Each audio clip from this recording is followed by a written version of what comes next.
All right, then. Welcome everybody to Conversion Mastery, turning your software browsers into buyers. Today's session's all about the sales process and sales and how we can help there. I've just seen Pam there. Great to see you again, Pam. Heard that you're enjoying the country life. This is an interactive webinar, and how that is made possible is through the Q&A box. So type whatever you like in there. It's just in my eyesight there. Welcome, Tony. Welcome, everybody. Actually, I'm really excited to share this with you. This session is something that I've been wanting to do for a while. I know I talk a lot about marketing. People think they want marketing. In reality, most of the time, they actually need to work on their sales skills. So I've sort of snuck in sales once again into this. This is specifically for businesses with technology products, technology businesses. So I'll be talking about those types of things using those types of examples. If you've got a technology business and you'd like me to put it in context for you, once again, put that in the Q&A box and I'll see if I can weave your industry into my answers. At any time, I'm more than happy to share with you my insights. As I often say, I give away all my best ideas and I get paid for implementation. So really, I'm more than happy to provide you as much value during this next hour as possible. So let's dive into it. So today's all about conversion mastery, turning software browsers into buyers. What that means is that we know that there's people out there. The world is absolutely chock full of people who are qualified to buy your software, your SaaS, your technology. We just need to make sure that we're able to convert the opportunities that we get. Now, let me make sure that everything's working here. Rightio. So Kevin Costner did lie to you. If you build it, they will come. It's a dangerous myth that a lot of technology people seem to continue to believe, even after they've been on struggle street for a long, long time with generating leads and generating business, generating sales. You've actually got to continue to bang the drum. You've got to get out there and tell everybody about it. You've got to do sales and marketing. So building the next feature of your product is important. That's table stakes. Having a great product these days is the basics. Now we've got to actually tell people about it. The only reason you don't have enough sales is not enough people know about you. Simple as that. That's the end of the webinar. So really, that's the facts. We have an opportunity. There's never been a greater opportunity to tell the world what we do. We can get access to billions of people through social media. It is free. You can just put content out there. There are some giant businesses that have made billions of dollars just by using social media. So in my marketing webinars, the one the last month I talked about, people like Gary Vaynerchuk, Alex Hormozi, those types of guys, they're putting 1,000 pieces of content out per month. So 250 pieces per week. That's a lot, I know. I'm not expecting you to do that. So I often get asked, won't people get tired of seeing my content? I can't keep saying the same thing over and over and over. What we know for a fact is that it takes about 10 times for somebody to see something, to see it for the first time. Same with, I was doing a podcast the other day with a CEO in the technology space, and that gentleman, Brad, said that if you need to say the company values 11 times before somebody hears it the first time. So, you know, humans are built in a way, our brains are filtering mechanisms. We filter out a lot of stuff. So we need to have that continuous repetition. One of my existing clients spoke to an old client of mine. They talked about the content strategy. So Pam, thank Ed for that. And in that conversation, Ed's saying he's repeating the content over and over, taking slightly different tweaks, continually putting stuff out there. And of course, other market conditions have helped, but it's that type of consistent effort produces results consistently. We can all do things in a short, sharp levels of, I guess, enthusiasm. But if you're not consistent with your message, consistent with your communication, you're going to have some real problems. That's why I've committed to doing these webinars every single month this year. This is edition number 7. So let's keep going. So today's agenda is the 4 conversions. So in every sale and in every business, there are 4 conversions, minimum 4. Sometimes there's more, but there's minimum 4 conversions. We'll get into what they are and how to really unpack those. Second thing is how to be your best every single time. whether you're rushing around, you're late to a meeting, don't be late to a meeting. Whether you're, whatever's happening in your world, you need to be your best every time, because it's not about you and your business. If your product genuinely can help your customers get a better result, you're actually obligated to be your best every time. Don't just show up and say, yeah, I've got the best system. We eliminate Excel spreadsheets and we help people do X, Y, and Z. That's not useful. You need to be your best every single time. And I'll talk to you about how some of my clients who are already on this call will know what I'm talking about, because I talk about this a lot. Be your best every time. A third part is don't sell software. So this is for a specific niche of businesses with really complex technology products who are trying to sell software. The first sale is not about software. It's but I'll talk to you about that and how that goes. And the fourth part is how buyers buy. And so understanding how buyers buy will actually help you really drive success in the business. I realize I am speaking quickly. Often my only advice to you is to listen faster. That's really all I've got for you. I will try to slow down to make sure I'm delivering the highest possible value for you during this next hour. Sales is not about pressure. So we're going to talk about the conversion, but sales, what it's not, is not about pressure. It's not about continuing to bash people over their head until they submit. It's not about giving them an offer they can't refuse. So this is not what it's about. But what is interesting is I just engaged with the company. It's about developing an offer that is very attractive. It's not about bully, it's about attraction. So we're going to take that slight nuance. We do want to make great offers. We want to make offers that are not about harassment and not about bullying. It's about or mental and emotional manipulation. We want to create something so attractive people want to come to you. Okay, so let's get into the 4 conversions. And the 4 conversions are simply, first of all, strangers to leads. And this is built in a flywheel format, because these are flywheel elements, and we use a lot of engineering terms here at TechTorque, simply because, well, those sort of motors and engines make a lot of sense to me. So the 4 conversions are, first of all, strangers to leads. Now, if you want to talk about strangers to leads, I've got a bunch of other webinars that talk about marketing specifically. I will talk about marketing a little bit more in this webinar, but mostly it's going to be about sales and conversions. But the conversion here is strangers to leads. The second one is leads into opportunities. And that's really about making sure that, once again, we are delivering at our best level, and those opportunities become genuine opportunities. Those opportunities into customers, obviously. And the fourth one is clients into advocates, or customers into advocates. And of course, if we can get that, then we can continue to push more strangers into our funnel. And as we do a better job continuously, we'll actually create greater levels of momentum in that business, in your business.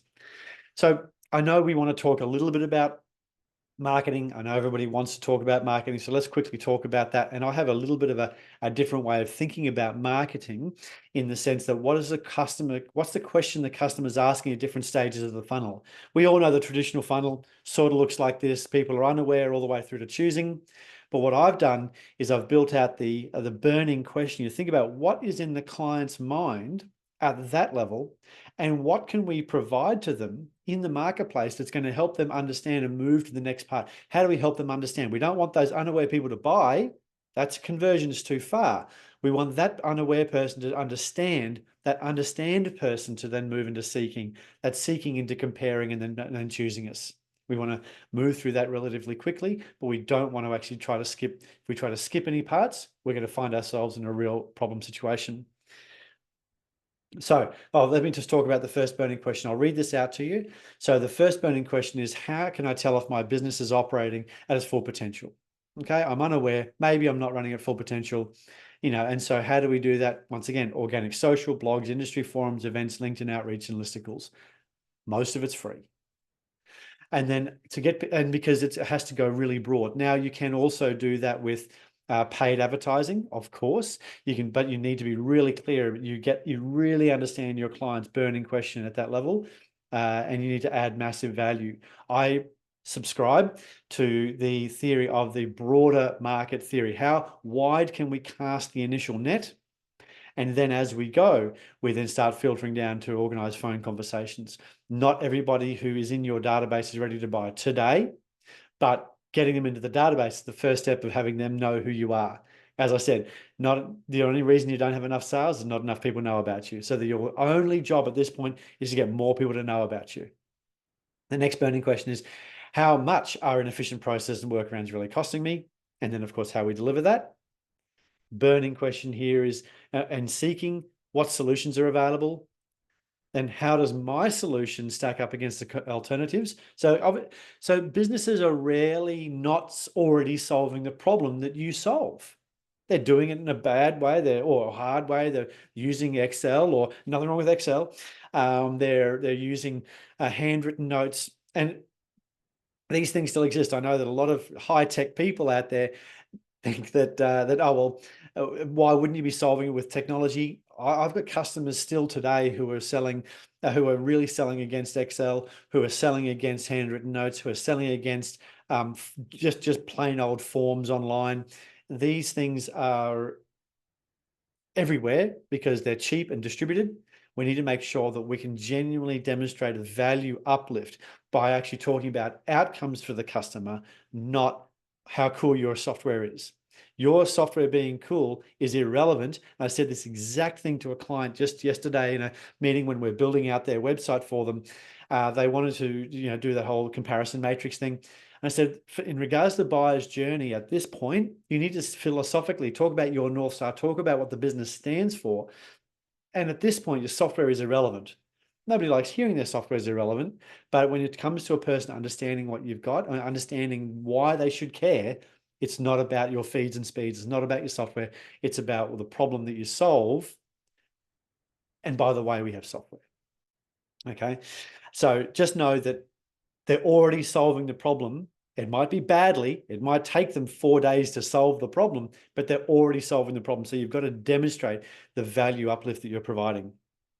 And then, of course, in the choosing stage, the burning question is, what's the genuine ROI?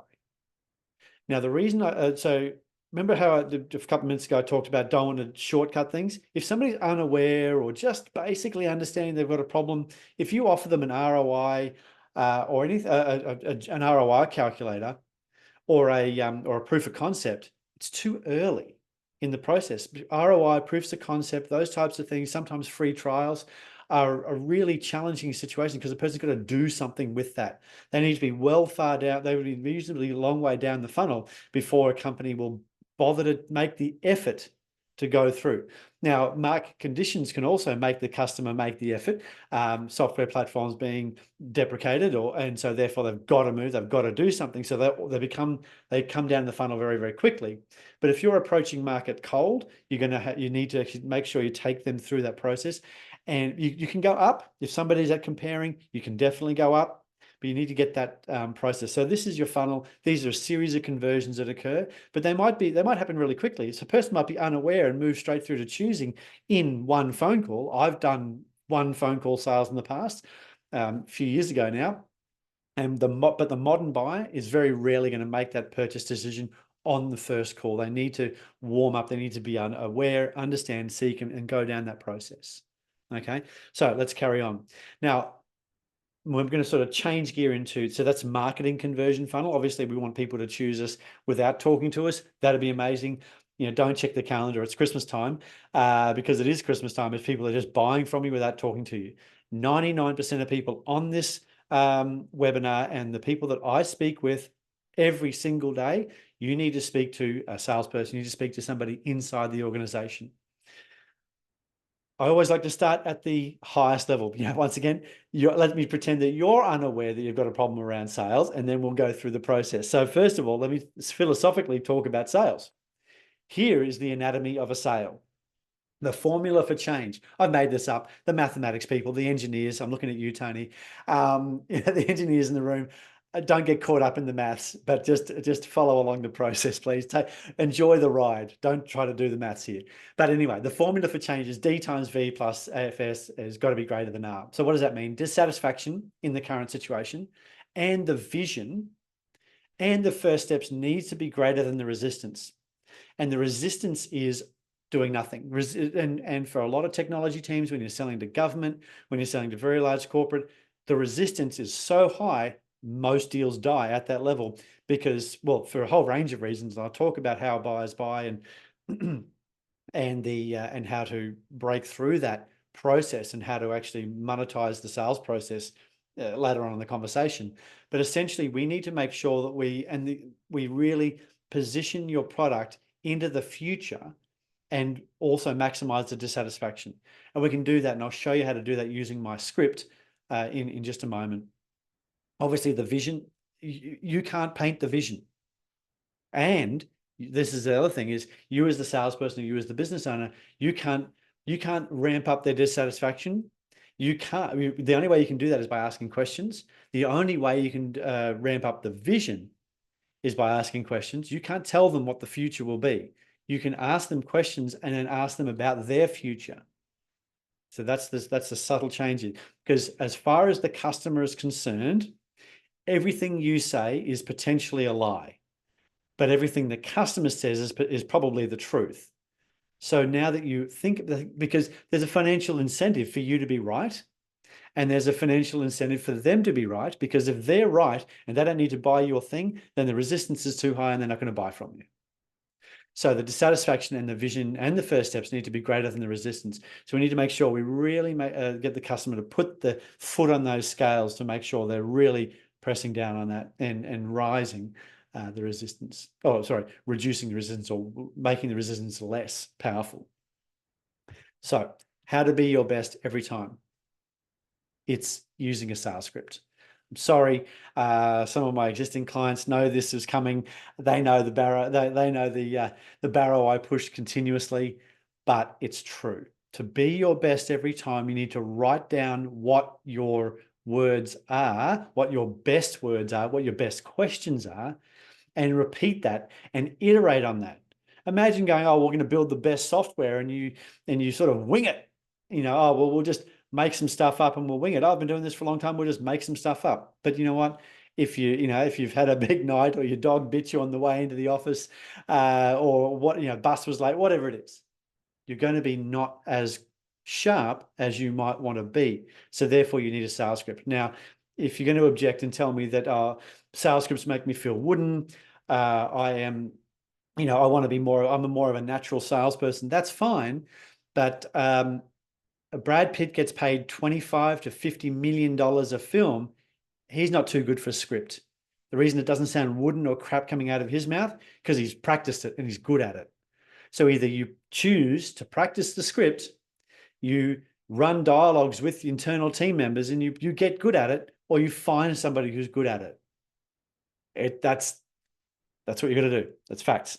All right, not this guy's script. It's not about mental manipulation. It's not about bashing people into buying it. And also, once again, it's 2024, people.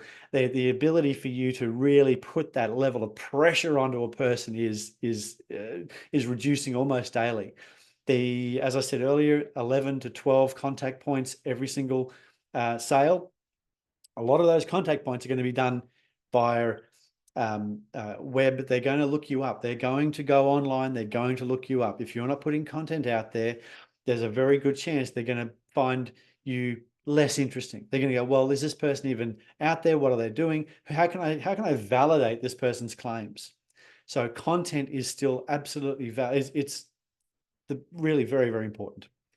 Okay, so let's now get into the scripts. Now, if you want copies of these slides, let me know in the Q&A box. I'm actually literally going to read you out my scripts now. This is the script I use. Now, I've been selling since I was 17.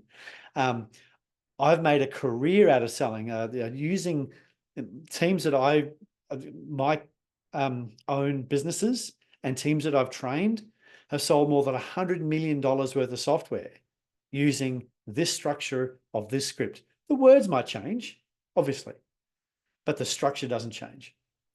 So this is I'm not saying this is the only formula. I'm just saying that this currently, and I change this over time reasonably often, maybe every couple of 6 months, I'll look at it and make sure it's exactly in line with what I'm selling today, and then practice it and get it right. So step one, obviously do some research. Step two, set expectations and lead the conversation. A little bit of chit chat is okay, But the days of walking into an office and seeing a bass on the wall or a photo of the family at Hawaii and trying to build rapport like that is, well, most meetings are done online. It's hard to pull out bits and pieces and build that emotional rapport. And in reality, competence is the new rapport. If you can take control, you've done this 100 times before, you are a professional, that develops and builds rapport. Lead with competence these days. That is a really important, that has changed over the last, say, 10 years, is people wanted to find out that person, but certainly since COVID, leading with competence, leading with confidence is the new rapport. Obviously, as you go on, you expose and reveal your personality and people get along with various individuals. That's great. Start with competence. So set expectations and lead the conversation. The chit chat is fine, but you're not selling anything with chit chat. The other thing is the person who asks the questions is in control of the conversation. Or another way to put that, questions are the answer. And so what I'm talking about there is you need to make sure these questions are ready to go in your mind. If you literally were to wake me up at 3 in the morning and say, give me your question stack, I'll be able to tell you. That's how often I've practiced it. And I ask it subconsciously to every single client I talk to, because I need to figure out if these are actually a lead that I want to do business with. They need to figure out if they want to do business with me. And the only way to do that is by getting them to, once again, build on the dissatisfaction they've currently got and build on the vision that they've currently got.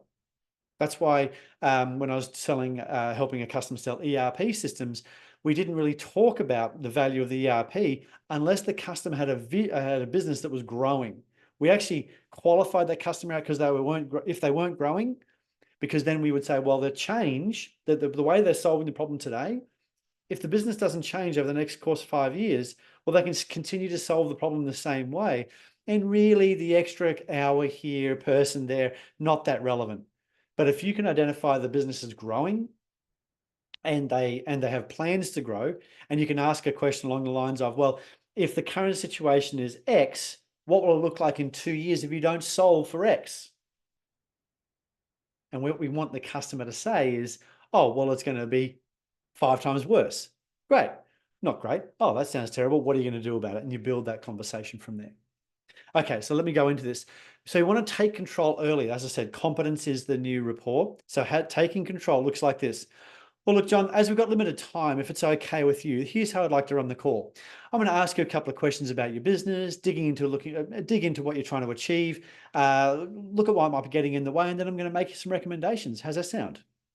Now, I sort of glanced at my script here, but really not. That structure makes sense, hopefully. You go, how does that sound? And what you're trying to do there is the person goes, okay, this person has done this before. They know what they're talking about. This is competent. Yep. And then they start talking. Now, if they go, oh, just tell me your prices, look, I'm more than happy to share that with you just so I can understand what motivated you to take this call today. Because you answering them about what you do is not helping you understand if they're qualified, because your job is to qualify the customer and convert them into an opportunity. Not into a sale in this situation, but an opportunity. And then you also want to make sure that you are having and holding control. As soon as you lose control, you won't get the deal. So step 3, find their reason. So what prompted you to make this call today? I even went so I know my script pretty well. And then they're going to go, oh, well, I just wanted to know more about your XYZ. Okay, what do you mean by that? Or tell me more. So tell me a bit more about your business, or, why do you think? And then, of course, if they're going to start talking about a problem, this is really important. Why do you think this problem exists? Not how does it exist? Oh, we've got this Excel and the VB script and this, that, and the other trying to stitch together. That's not relevant. We want to go a bit higher than that. We want to start with why. Why do you think this problem exists? The other key here is, unless they've just arrived from Mars, they've probably tried to solve the problem somewhere in the past. But if you start recommending automation or new software or anything like that, and they've already tried something like that, oh, we're going to, we'll use a data warehouse. Oh, we've already tried a data warehouse, didn't work. So your status goes down, your ability to actually sell goes down, and they're going to start arguing with you. So so why do you think this problem exists? How long has this been existing? And then, of course, what else have you tried to do to fix this? Now, this demonstrates their enthusiasm to fix the problem as well. Oh, nothing? Okay. And then I would follow that up so is that a real problem? They're going to go, oh, yeah, no, probably not. And in knowing that, then we can not talk about that topic again. So many sales and salespeople go off in these long, winding tangents, solving a problem that really deep down the customer's like, oh, I'm sort of sad that I brought that up because it's not really an issue for me. So you need to go understand, what have you done to try to fix it? How important is it to fix it? How long have you been dealing with those types of questions? And if they're not important, those issues are not important. Find the actual problem. And so, will you understand the current drivers? Now, for me, I mean, my whole business is about helping software and technology businesses sell more to the right people. So it's all about revenue. So my questions here is, what are the main revenue drivers for you? How are you currently reporting this? And then, of course, I've added a few extras in here. What's the process of getting signed off data? That's for people in the data space. What are the main problems you solved? What's your average client worth? That's what I ask. You might want to ask something different. But of course, the people from New Zealand might ask that, because then you get to understand the size and scale of their business, and you get to start to understand that, oh, well, you've got a certain number of people who are charging out at this rate or this rate at this rate. You can start really working towards a better result for the customer. Your job is not to sell to everybody. Your job is to sell to the people who are qualified to buy from you, because those are the customers who are going to continue to push that flywheel. We ram in, and I've done it myself in the past in my other businesses. I've rammed customers in, and there's been no flywheel from that particular individual because they haven't recommended us, because it wasn't a great fit. My skills as a salesperson have come out, but the realization that if you don't actually care about your customer, you will not have a long-term business. All right. Find the gap. So what I'm hearing is X, Y, Z. So review, basic summary, get really clear. Okay, John, so what I'm hearing is this, this, and this, and you want to achieve this, and this is where you're at. Yeah. You want to continue to repeat and revise and summarize throughout the sales process, because it, first of all, gets in your head, gets them to identify and get clarity about the actual problem, because sometimes customers aren't even that clear about their own problem. So you need to continue to make sure you drive at that. And so overall, what do you need to change? Why? By the way, these are not in order. These are not, sorry, other than the one that talks about what have you done to try to fix that. These are not prescriptive. Make your choice and work with the conversation. You just want to understand, where's the gap? Once again, what have you tried in the past? Why didn't that work is important. Sort of thing. So, John, and then of course we can move nicely to creating desire. So if we solve that for you, what would that look like in the next 12 months? Really important question. That question is going to give you the ability to understand what their future looks like. If they don't have a clear understanding of what the future looks like, once again, that vision part, right? If you don't have a clear understanding of what the vision looks like, you're going to not be able to sell to them, because they're not going to be able to spend money with you, go through the effort with you, unless there was a bigger reason in the future. Everything they say is true, and that's why they need to say it. You can't say, oh, well, if we helped you, I guess, get rid of 3 FTEs, full-time employees, you will have an extra, $240,000 a year. Wouldn't it be great to go buy a boat? Like, that's possibly the worst thing to say, because the person might not want a boat. They don't want to sack people. And certainly if you're dealing with governments and large corporates, you can't talk about that. That's not a way to talk. You can actually talk about utilization. You can't talk about moving people along. It's just not, it's just not a way, not a motivator. So it needs to be there. This is all them.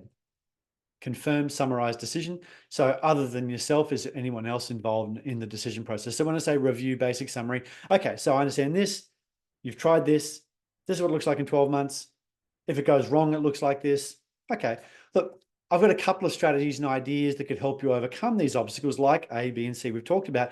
Would you like me to tell you what they are? Great. Then we state your expertise. So we've now 20 minutes into the conversation. You've not talked anything about your solution. So this is the difference between most salespeople and successful ones, because they actually want to just show up and throw up. They just want to show up and tell you everything about all they do all the time. And that's not interesting for most people, because once again, the prospect is on the phone going, Look at that. How old am I? I'm using a phone like this. It should be like this. So they're not going to be interested in talking to you because they go, well, they're not even solving problems that I've actually got. People buy from me when? Create an aspirational set of reasons why people buy from you. So for me, people buy. So in TechTorque, I'll give you an example. So if somebody said, "Oh, what do you guys do?" I'm going to say, well, people buy from me when they've got a great product, they know how to deliver it, and now it's time to put the foot down on the front end of the business and really sell more to the right people. Does that sound like you? Because what that does is it has a person go, that's me. If you go, oh, we run Facebook ads. Oh, I've done Facebook ads in the past. We don't like them. You're out. You've got no sale. Oh, we do marketing strategy. Oh, I've already got one of them. Here, use mine. And I've actually picked up other people's marketing strategies in the past and gone, this stinks. But now I'm going to have an argument about their marketing strategy, not the actual. So it's really painful. So our best customers understand they've got a great product. They know how to deliver it. Now it's time to bring more customers into the machine and make more money. So find out find that aspirational thing for you. Why do people buy from you? Now, then they go, and then you go, does that make sense? You go, yep. And then, let me just make sure my mouse is, I need to advance the screen. Where's my mouse gone? There it is. That's fun. Let me go back here to, well, everybody, that's exciting. My Zoom just my PowerPoint decided to die. That's great. We're just going to re-share this. There we go. Okay, can you all see my screen here? Can I just get you to find the Q&A box and let me know that you can still see my screen and you can still see me? Just yes, yes, and yes. Yes, you can hear me. Yes, you can see me. Thanks, everybody. Thanks, William. Thanks, Vaughan. Great stuff. Okay, ripping through a bit of revision. Not this guy's script. Right. All right, that was fun, wasn't it? So what I was talking about there is people buy from me when you ask, does that make sense? And the customer says, yep. Great. Okay, thank you, everybody. So people buy from me when, does that make sense? Yep, cool. Love it when I have a technology breakdown. And so I know this is breaking every single rule of every single PowerPoint presentation ever. It's too much data. Let me just give you the highlights here. And I'm going to show you I guess the most important stuff is in red. Break it down. Break down what you do. Demonstrate know-how with no actual how. Once again, we're not talking about connecting, APIing, sending. We're not talking about that sort of stuff. We're not talking about integrations. We're not talking about time usage models. We're not talking about any of that sort of nonsense. What you are is, once again, stay high level. And the high level thing is, for me, in my business, well, first, John, you clearly need to identify your best fit markets where you can win 50 to 90% of the time. That's the most important thing to say. They go, oh, that's what I would like, because you want to create every single one of these comments needs to be, that's what I want. Okay. We need to identify markets, your best fit markets where you can win 50 to 90% of the time. Second, we need to dive into the heads of your best fit buyers to find out exactly what high value content will move them to consider instead of the competitors.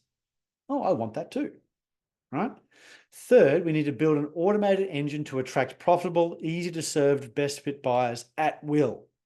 Oh, I want that. Right. So I'm talking about how we do things, but actually go, well, identify, well, we're going to talk about buyer personas. Oh, I've got a list of buyer personas. I've actually, and funnily enough, I get customers to send me their buyer personas.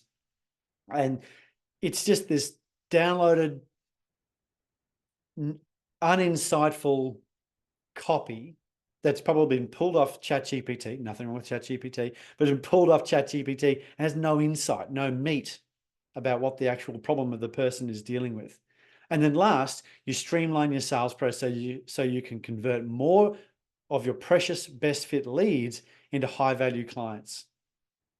A couple of things that I've done there. This is what I'm asking. I'm going to implore you to do in this situation as well. First of all, I've started using words that only I use. Best fit markets, best fit buyers, best fit leads. We know what that means. But if I say we need to identify your target customer, oh, I've already got that. I've got a LinkedIn thing that says name, rank, and serial number. I'm going to turn your best fit buyers. If you start saying personas, I've already got personas. They're procurement officers. Or, they might even say they're procurement officers 35 to 55-year-old people in Southeast Queensland. Well, fine, but that's not actually giving you any insight. So use words that you own. It's really important. Well, nobody has more words that they own than Apple and Microsoft, Google.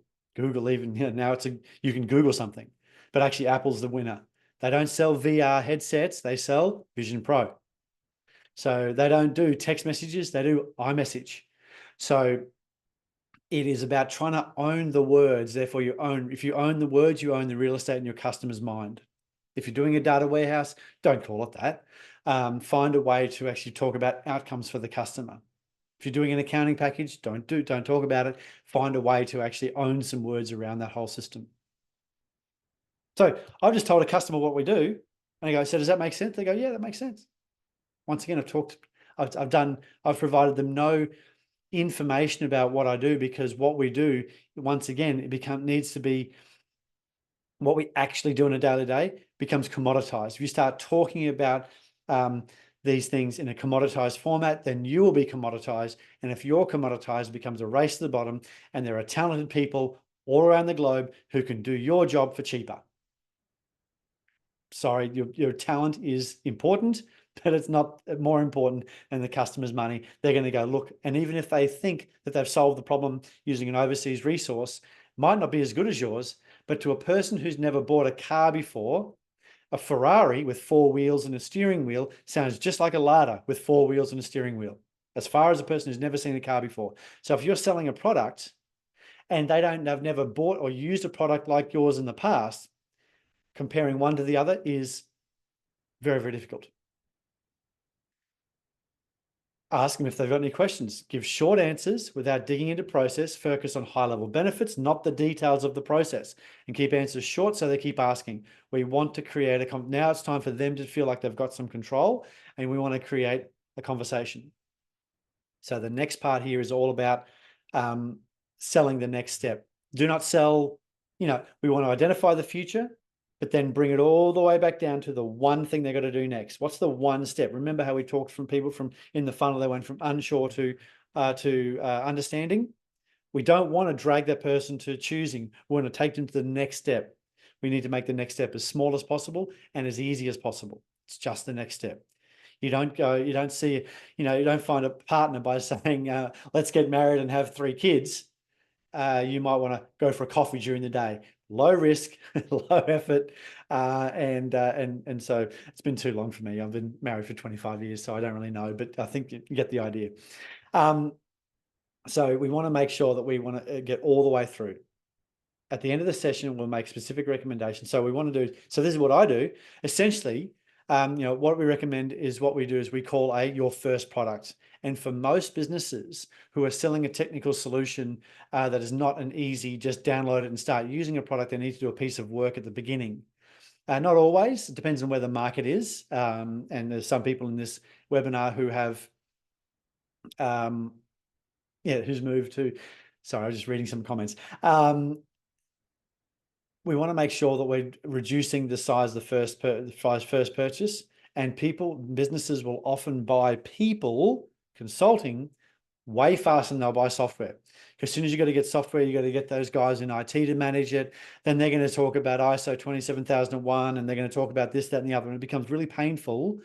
So I very rarely recommend people go and start selling software, even though they've got software to sell. Sell your consulting and then own that word. Own that consulting word. So my first piece of consulting is a market decider, and I produce a roadmap. So nobody's done a market decider because I created that word, and very rarely people have roadmaps because, once again, I created the context around that.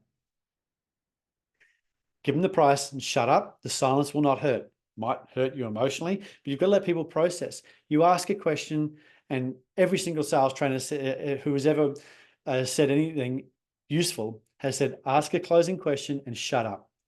Not because you want to force the person to buy. Obviously, you've asked a closing question. You got to let people process it. Not everybody processes like a salesperson. Salespeople have a certain particular, or a business owner have a particular type of personality trait, high energy, But the person you're selling to might be in that IT department, might be an engineer, might be somebody who spends a lot of time staring at a screen, not talking to people. They need time to process. Ask them the question, shut up. Then book the next meeting. Do not let this conversation finish without booking the next conversation in. Very, very often I've closed a deal. The person says, yep, that's great. And I have booked the next conversation in, sent them the contract. And it's not until the morning of that call have they sent the contract back. Or I've done that call and go, oh, by the way, can you send that contract? And they send it through. I've never not had that situation where they've just not signed the contract and tried to take my, get free consulting, because there's an agreement there and it's just a step in the process. Do not send contracts and then not book in the next call, because then you're now following up about the contract, you're following up about a job that they've got, and once again, you'll lose the heat out of the sale. Okay, we've talked about that. Don't sell software. So when we're monetizing the sales process, these are the reasons I tell people, I explain to people why they should be thinking about that. One, you reduce the risk and the friction. So as I said, they don't buy software, they buy consulting, they buy that audit. So for one of my clients, we sold data warehouses to large mining companies. We figured out that the mining companies could spend between $30,000 and $40,000, sorry, $20,000 and $30,000 on consulting. So we did a data audit. We named it a particular thing. Won't tell you because it's their product that we created for them. We created a product for them and they sold that, and that was consulting. Because what you want to do is you want to reduce risk and friction, because sometimes procurement's a real problem. And if procurement sees software, then they alleviate themselves of the problem. They kick it over to IT. IT have got plenty to do. They go, oh great, another system in our network. Now we've got to look at all of those things. So that's a real problem. You also build trust with your client if you do this right. By going in on site, communicating with them, you'll build trust. You're going to build the need and the value. Often IT businesses, I'm sort of picking on IT businesses, but I'm not, they just are often the handbrake in this process because they've been instructed to lock it down, lock it down. And in doing that, that means they say no to a lot. But if you've actually built value in doing the consulting piece, then the management who can see the vision, the dissatisfaction is really high, the vision is really high, and the IT person going, oh, well, it's a risk. Well, that manager can still roll over the top of IT and say, make it work. There's been innumerable number of times where I've been involved in a sale where the IT people have rightly so said this poses a risk, a potential risk, not even a risk, a potential risk. And then management said, do it anyway. We need to get to nirvana. We need to get to be able to achieve our vision. We need to do things differently. And that's the thing with a lot of business owners and managers is they actually, high up managers and C-suite, is they've got the future in mind. And we know you need to, what did Zuckerberg say? Move fast and break stuff. Sometimes you've got to move fast and break stuff. And if your system, your software is a move fast and break stuff type of thing, obviously we're not going to break things, but you get my point, hopefully, you can actually roll over the top of IT and then make it work. I've had customers sell into hospitals that haven't been technically compliant or what's it called, security compliant, and they've worked together with the IT department to make it work. So they actually bring the IT people on as part of the sale. And then, of course, get paid. You get to go, you put a shot across the bow of procurement. If you're selling a very high-priced product, there's a lot of barriers to getting paid. But if you're already in there, you're already a supplier, you're already a consultant, that you've already issued and got paid for a piece of work. And also, often, if you're doing the first piece of work, then really the outcome recommendation is, oh, you need to do X, Y, and Z pieces of activities, and you've provided validation and contextual validation there, you're more likely, far more likely get paid to do the next piece, which is install your software, implement your solution. So that's why I say monetize your sales process. All right, how buyers buy. I also, there was another title of this section called how to follow up, because we need, if we understand how buyers buy, so I was solving for how to follow up. I went, you know what? I'm going to go back and think of and create philosophically how buyers buy. So how do buyers buy? Well, first of all, Most people in the follow-up world are in the hellish follow-up loop. And it's just like they don't answer, they don't call back, they don't respond to emails, and that happens a lot. And I'll show you how to avoid that. So first thing is the 4 stages of how buyers buy. And we can put this into almost any context. Retail, no thanks, just looking. Or you are talking about your particular solution. Oh, no, we're already solving that. If you target the wrong person. Once again, businesses think they sell to C-suite because they're the ones that sign off on the contract. But actually, C-suite is so far away from the problem that they go, well, we're already solving that. How are you solving it? Oh, I don't know. Barry in accounting deals with it. And that's the end of your conversation. So what you need to do is enter the business at the right level with where the actual pain exists, and then move up the chain. So first of all, mislead the salesperson. No thanks, just looking. And we do that, and we can overcome that by asking high quality questions. Once again, back to my sales script. The second part is free consulting. Get as much info as possible. And what does that sound like? Tell me how it works. And does it use AWS or Google? Does it do this, that, and the other? All of these questions that sound like buying questions, but they are not. They're elimination questions most of the time. If you're being asked about feeds and speeds, if you're being asked about connectivity, it's often the person's not asking because they have a genuine need to know this information. They're asking to just get free consulting out of you. I've done this myself. I've actually tested how far can I push a business to tell me everything they do so I don't have to buy from them. I mean, obviously I didn't replicate what they did, but I was just asking, how do you do that? How often do you do that? What calls do you make? What APIs do you use? Could you use API? Whatever it is, and how do you actually bring this all together? A salesperson thinks they've got a live one on the call. They just keep talking and talking and talking. They've built no requirement. All they've done is told me everything they do. They get as much info as possible. So the best way to shortcut that process. So the step 1, no thanks, just looking at questions. To avoid free consulting and getting as much information as possible, the best way to do that, you guessed it, is questions. And the question might be, so a customer might ask, oh, well, do you use AWS or Google Cloud? Your answer is not the answer. Your answer is, look, we've got a number of ways of dealing with cloud storage. Do you have a particular preference? Because you answering AWS is not moving the sale forward, is not helping you understand more about the customer, is not revealing more about the customer's situation. It's just a cold, boom, there's the answer. Now we don't, now, and what you're doing is just setting the customer up to ask another one and take control of the conversation. So we've got a number of ways of dealing with cloud storage. Do you have a particular preference? They go, oh, we like AWS. Why is that? Because of this, this, this, and this, and this. Now you're learning more about the business and the product. Okay, what accounting systems do you plug into? Oh, we've got a whole range of accounting systems we plug into. Which one's yours? Oh, Xero. Okay, and why did you choose Xero? Oh, because this, and how often and how many people are using Xero, and now you're into a conversation. Now you know more about the customer, and you take back control. Don't give free consulting. Third part is mislead the salesperson again. I'll get back to you. How does that also sound? Send me a proposal. Board meeting in a week, I'll get back to you. And how you unravel that is by creating a future expectation of what's going to happen. No problems, John. I'm more than happy to send you a proposal. I'm going to send that to you by close of business today. When do you think you'd have a chance to read it and get back to me? Give them a job.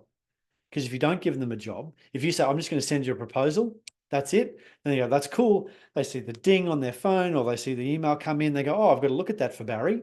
I go, look at that. And they go, yep, I'll do that. Oh, that's right. He said he's going to follow me up. And because a lot of salespeople go, I'll follow you up in a week, right? And they go, cool. Well, I don't have to think about this for a week. Now, some people will do some work, but most people go, I have to think about this for a week.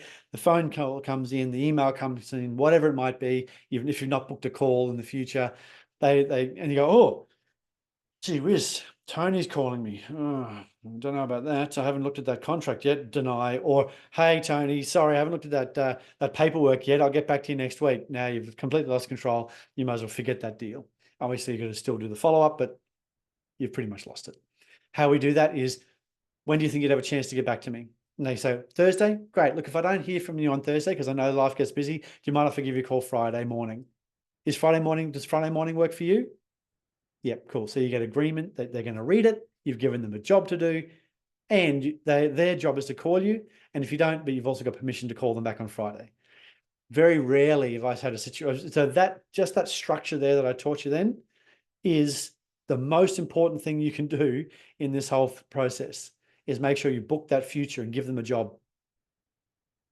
And the last one is they hide. They don't return phone calls. And I've sort of spoken about that reasonably often. So if we know that people are going to mislead the salesperson, get as much information as possible, tell you you're going to get back to you and never do, and then hide, we know that. So now we can actually unravel that. Okay, just some disturbing sales statistics about how much effort you have to go to when selling. Sorry, it's not all light and breezy. Here are some sales statistics. What I want you to do is have a quick read of these, but the headline here is 48% of salespeople never follow up with the prospect. I hate everything about that. But let's go to the bottom one. 80% of sales are made on the 5th to 12th contact. We say that again. 80% of sales are made on the 5th to the 12th contact. I'm currently in, as you know, we run paid ads, we drive leads to businesses, and we're very, very good at it. But also I've got to teach the customer how to follow up, how to do the work, how to actually communicate with those people. Now, if you want to know how to follow up without being a pain in the ass, I wrote a blog called How to Follow Up Without Being a Pain in the Ass. So please go read that. It provides you some examples, some words to use. The words we want to use is I'm calling to continue the conversation. If you say, hey, I'm calling to follow up, a person's like, ugh, salesperson, I'm calling to continue the conversation about us solving, or you solving your procurement issues or your transport issues. Hey, John, I'm calling to continue the conversation about that variable charge rate issue you've got. Snaps the person back into focus, and they go, that is actually my problem. But if you're calling to follow up about your software, I don't want your software. Okay. So I'm calling to continue the conversation about the problem you're solving, not about the solution you provide. The problem you're solving is whatever it is. Okay. Oh, and by the way, I was telling you a story about I was generating leads, and I know a lot of other businesses generating lots of leads. Probably the biggest lead generation company in Australia I'm in contact with as well. They say 12 contacts. 12 contacts. If you're not doing 12 contacts, you're missing out on deals. Sometimes, eventually, you've got to break up. And here are the two emails. I make a choice about which one I'm going to use when they're in the sales process. So we need to raise the heat of the sale. Either they buy or they don't buy. We don't want to keep following up at this level because they can't hold that. You can't build a crescendo and stay there forever. You got to build a crescendo, get them to buy, or drop the pressure back down and move them back into your nurture sequence where you send them free guides and listicles and the 3 ways that ABC helped beat D, E, and F, right? Really low, some testimonials, videos, those types of things. Continue to have those video testimonials, written testimonials, ways that your product has helped people solving general industry problems that everybody's got. Continue to email those out on a weekly or a monthly basis, probably monthly at that stage. But this email here, one of these 2 emails, generates significant callbacks. It's the most returned message I ever have. So hi John, haven't heard back from you, so I'm going to assume you've gone in a different direction or your priorities have changed. Let me know if we can be of assistance in the future. Bow out. You will get a response back, guarantee you, not guarantee, about 30% of the time, way more than a regular email. Oh, hi, Matt. Sorry, I've been busy doing this, that, and the other, blah, blah, blah. And then you go straight back for the meeting because you want to bring the meeting back. You want to have a meeting to once again raise the temperature of the deal. Ladies and gentlemen, that's been the webinar today. Thank you so much for joining us. It sounds like I'm finishing on a breakup. Maybe I should finish my webinars on a different slide than a breakup slide. I'm not breaking up with you. So look, thank you very much for taking the time today. I looked at the time and I want to make sure I'm respectful of your time. If we just want to do a quick review, we've talked about the 4 conversions. We're going to make sure we're doing something in each one of those every single time. We talked about the how to be your best every single time, and now, of course, that's your script. If you suck at talking, if you are not great at following a script, that means that's a you problem, and that means you need to get better at it. If you're not better, you practice it. Practice it with a friend or a family member. Practice it, practice, practice. This is your opportunity to get better and be a professional. If you're not providing massive, if your product provides massive value, then it's your obligation to be your best every single time. We talked about for businesses that are selling software, but it's complex. We'll sell consulting front end first, then sell the software once you've built trust. And of course, we talked about how buyers buy and lie to the salesperson and get free consulting, lie to the salesperson to hide. Now that we know that, and we can do something about it. Now, if all of this sounds really interesting and you'd like to understand your path of least resistance, if you'd like for me to have a look at your sales process, your marketing process, what you're actually doing inside your business, let's find your path of least resistance. Sales and marketing shouldn't be hard if we dial it in the right way. So I'm happy to provide a 45-minute sales process review. I'm going to provide you recommendations, next steps, and templates. I do that for free. As I said, I give away all my best ideas. I get paid for implementation. If you're the sort of person who want to do implementation, still please take that time with me, because I just love seeing people's success. Thank you once again. If you'd like to book in a time, please contact me, Matthew, at techtorque.com.au. Look forward to seeing you soon. Bye for now.